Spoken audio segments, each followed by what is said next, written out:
అంటే ఇండిపెండెంట్గా ఉండమంటారు అమ్మ, ఎవరిని డిపెండ్ అవ్వద్దు, మీ పిల్లలు నువ్వే జాగ్రత్తగా నేర్చుకో, ఎవరినైనా చేయకు, ఇండిపెండెంట్గా పెట్టద్దు అని ఆవిడ మాకు బాగా ఎక్కువ చెప్తుండేది. నేను నాకు కొంచెం టఫ్ టైమ్స్లో కూడా ఆమె నీ పాటు నువ్వే ఉండాలి, ఎవరి దగ్గర ఉండదు, ఎవరింట్లో ఉండదు, మా దగ్గర కూడా ఉండదు, మీ ఇద్దరు కిలోమీటర్లు నువ్వే ఉండాలి. అది కష్టం కదండి అట్లా చెప్పడం. చెప్పారు చాలా తక్కువ, బట్ నాకు అదే ఇచ్చే ధైర్యం. ఇండిపెండెంట్గా అట్లా ఒకరి దగ్గర ఉంటే నీ గౌరవం తగ్గిపోతుంది, ఎక్కడ ఉండదు. అది చాలా నాకు చాలా ఇన్స్పైరింగ్ ఉండేది అమ్మ మాటలు. అది ఇప్పుడు కూడా అది చాలా హ్యాపీగా అనిపిస్తుంది అని చెప్పింది. అంతే కదా, ఇప్పుడు మనకి ఏదైనా రోగాలు వస్తే చేస్తాం దాన్ని బాధపడుతుంది మనమే. బట్ తగ్గించే వాళ్ళు కన్సర్న్ చూపించే డాక్టర్స్ చుట్టుపక్కల కింద కింద ఉండొచ్చు, కానీ పోరాడాల్సింది మనమే.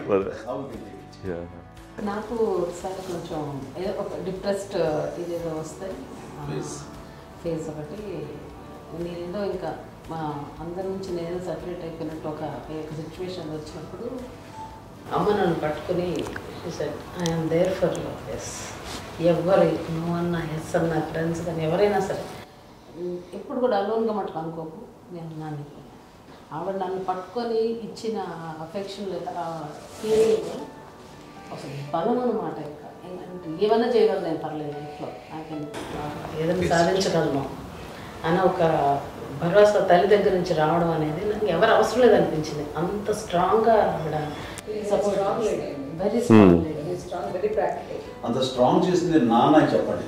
మా పిల్లల విషయంలో మేము కూడా మేబీ అంత స్ట్రాంగ్ కాదేమో, సెన్సిటివ్గా ఉంటాం, కానీ అమ్మ మాటలు చాలా స్ట్రాంగ్గా ఉండి మమ్మల్ని కఠినంగా ఇలాగే ఉండాల్సింది, ఇలా ఉండండి అప్పుడే మీరు నేర్చుకుంటారు.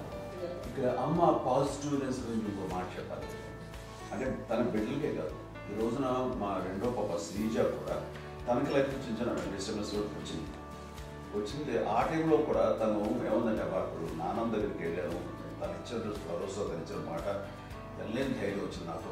నాన్నమ్మ దగ్గర ఎప్పుడు కూర్చోస్తాడు అప్పుడే పాజిటివ్ ఫీలింగ్ వస్తుంది, అది నాతో షేర్ చేసుకుంటాను. తను మాతో చెప్తుంటే అనిపిస్తుంది కరెక్ట్, అమ్మ ఏం పర్లేదమ్మా, లైఫ్ అంటే ఒకరితోనే అయిపోదు, ఆ ఒక్కడి వల్ల వాళ్ళ ఇన్ఫ్లుయెన్స్ తోటో వాళ్ళు మన మీద నియంత్రించడం కానీ మన బాధల్ని వాళ్ళు చేయడం అవుతాం. జస్ట్ నువ్వు నీ గురించి నీ మనసులో ఏదనిపిస్తే నీ గుడ్ ఫీలింగ్ ఏదిస్తుందో ఆ ఫీలింగ్ ప్రకారం వెళ్ళిపోదు. అంటే ఆ జనరేషన్ పీపుల్ ఎక్స్పెక్ట్ అలా కాదు, ధైర్యం ఉండి అందరికీ ధైర్యం బాగా నూరుకొస్తారు. ఫాదర్ కూడా, మా నాన్నగారు కూడా అస్సలు ఎప్పుడు అనేవాళ్ళు, ఎప్పుడు మీరు పెట్టే చెయ్యి మీరు ఎప్పుడు పైన ఉండాలి తప్ప తీసుకుని ఎలా ఉండకండి, చేతులు పెట్టండి అనే అట్లాంటివి చెప్తుండేవాళ్ళు. అందుకని మాకు ఇండివిజువాలిటీ మాకు బాగా, ఎప్పుడు కూడా ఒకళ్ళని అడగడం అని, ఈవెన్ బ్రదర్స్ని అడగాలన్నా కూడా మాకు అది పడిపోయింది మైండ్లో, కొంచెం కష్టపడ్డది. సో నాకు అంటే ఆవిడ మా అమ్మ ఏదన్నా కొంచెం డిప్రెస్ అయినా నేను చాలా ఎక్కువ అమ్మకి షేర్ చేసుకుంటే, అన్నయ్య కూడా లేడు, అన్నయ్య ఉన్నప్పుడు ఓకే, లేనప్పుడు నేనే ఎక్కువ షేర్ చేసుకున్నాను. బట్ ద బెస్ట్ థింగ్ మా అమ్మ దగ్గర నుంచి హగ్ అండి.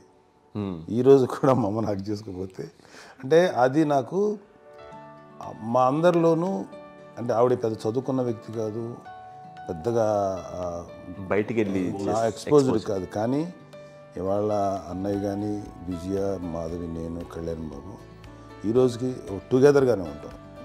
మేబీ మాకు కొన్ని విషయాల్లో నాకు మా మాధవ్కి డిఫరెన్స్ ఆఫ్ ఒపీనియన్స్ ఉండొచ్చు, మా చెల్లికి మా అన్నయ్యకి అట్లా ఉండొచ్చు, ఉంటుందండి ఫ్యామిలీ అన్న తర్వాత. కానీ ద ఇన్విజిబుల్ బాండేజ్ మా అమ్మ ఇచ్చింది, ఆ లవ్ అండ్ ఎఫెక్షన్, హగ్, అవన్నీ ఆవిడ నాన్ వెర్బల్ అడ్వైజ్ ఏంటంటే అందరూ అలా కలిసి ఉండాలనేది ఆవిడ నుంచి మేము నేర్చుకున్నామండి. అది ఇట్స్ ఇస్ నాట్ వర్డ్లీ, అది నోటి మాట కాదు, అది వెర్బల్గా కాదు, నాన్ వెర్బల్గా చెప్పినటువంటి.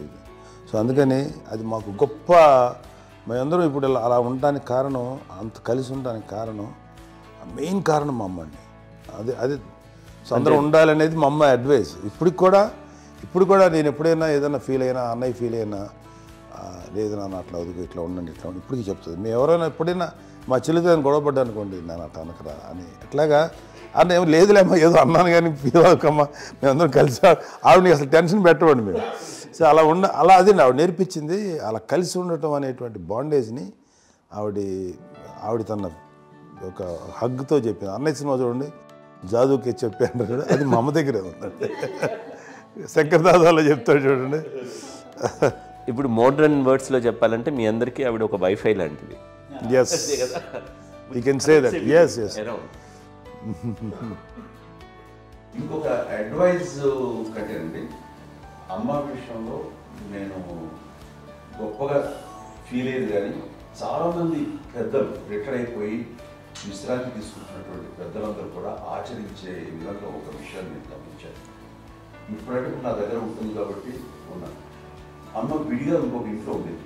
ఇన్ని సంవత్సరాలు నాన్నగారు దూరమైన దగ్గర నుంచి ఉండేది. అన్ని సంవత్సరాలు ఒంటరిగా ఉండి నన్ను బిడ్డలందరూ ఎవరు మానవాళ్ళు వెళ్ళిపోయారు, నేను ఒంటరి అయిపోయాను అన్న ఫీలింగ్ అమ్మకు ఎప్పుడు ఉండేది కాదు. తర్వాత బిడ్డలు ఆయా వాళ్ళ టైం బట్టి వచ్చి చూసుకుంటే సరిపోతుంది. అది వారమా, నెలక, 2 నెలక, అసలు ఒకసారి రాలేని పరిస్థితిలో ఉంటుంది. 5-6 నెలల పాటు ఇదే ఊళ్ళో ఉండి పక్క వీధుల్లో ఉండి ఎవరి పనులు వాళ్ళు బిజీగా ఉండి, ఎవరి షూటింగ్ వాళ్ళు బిజీగా ఉండి, ఎవరి ప్రొఫెషన్లో వాళ్ళు బిజీగా ఉండి, ఎవరి ప్రొఫెషన్లో వాళ్ళు బిజీగా ఉండి, తన సంసారం తను బిజీగా ఉంటాను. ఒకసారి అమ్మ ఏమీ ఫీల్ అయ్యేది కదా, ఏంటమ్మా రావట్లేదు, అసలు పట్టించుకోవట్లేదు ఏంటి అంటే, అంతేలేమ్మా అని ఇలాంటి నిరసన మాటలు కానీ, ఈసరింపు మాటలు కానీ, లేకపోతే న్యూనతాభావం కానీ ఇలాంటివి ఎప్పుడు అమ్మకు లేవండి. వచ్చారు అబ్బాయి ఏం చేసి పెట్టడా చెప్పండి అంటూ చాలా పాజిటివ్ ఉండి, ఇప్పటికీ కూడా తను సపరేట్ కిచెన్ ఉంది మా ఇంట్లో. మిగతా ఉంటుంది వేరే కిచెన్ ఉంటుంది. ఎందుకంటే అమ్మకి మోస్ట్ స్ట్రెస్ బస్టర్ వచ్చేసినా లేకపోతే ఏదో రిలీఫ్ ఏంటంటే తన కిచెన్లో కూర్చొని వండుకు వండి అందరికి పెట్టాం. ఇప్పటికీ కళ్యాణ్ బాబు అక్కడక్కడ తిరిగేసి ఎక్కడో చేసి నిరసన చేసి అన్ని రకాలుగా చేసి వస్తే అమ్మకి చాలా జాలి. ఆడేదో ఇంక మేము గుడ్లా కష్టపడుతున్నాం కానీ ఆడి ఎండలో వెళ్ళేదో మీ టీవీలో వాటిలో అది ఎక్కువగా చూపించేసరికి వాడే కష్టపడతారు, మేము కష్టపడలేదు ఫీల్ అమ్మకి. అందులో వాడు రాగానే ఎలా వచ్చేసావా అని అమ్మ ఎక్కడ కళ్యాణ్ బాబు అంటే ముందు అమ్మను కానీ ఎక్కడ కళ్యాణ్ బాబు తను ఎక్కడ ఉంటాడో ఏమో ఉంటుంది తెలుసు. అది చేసిన తర్వాత ఎక్కడ తను వాడికి ఇష్టమైన బిర్యానీ అవి చేసి చక్కగా పంపించి అన్నీ చేస్తుంది. అట్లాగా బిడ్డలకి పెట్టడమే తప్ప బిడ్డల నుంచి ఈ వయసులో ఎక్స్పెక్ట్ చేయడం లేకపోగా కొంచెం పట్టించుకోవట్లేదు అనే ఒక న్యూనత భావంలోకి వెళ్ళిపోయి సైకలాజికల్ డిప్రెస్ అయ్యే మదర్ మాత్రం కాదు. ఆ రకంగా మాకందరికీ భరోసా. మేము కూడా పెద్ద అయినా బిడ్డలు వాళ్ళ ప్రవృత్తి ఉద్యోగరీత్యాల వాళ్ళ వృత్తిరీత్యా వాళ్ళు దూరం అయిపోయి మనల్ని చాలా కమ్యూనికేషన్ గ్యాప్ వచ్చినా సరే బిడ్డలు నాకు దూరం అయిపోయి పట్టించుకోవట్లేదు. ఇలాగే చూసావా వెళ్ళి ఎంత ఇదిగా వదిలేయేవాళ్ళు గురించి ఇప్పుడు ఏమైపోయానో అని ఇంత కించెం బాధపడలేదు వాళ్ళకి అంటూ నెగిటివ్ సైడ్ ఆలోచించే విధానం లేనే లేదు. అది మా అందరికి ఎంత కంఫర్టబుల్ అంటే అంత అయితే కాదు.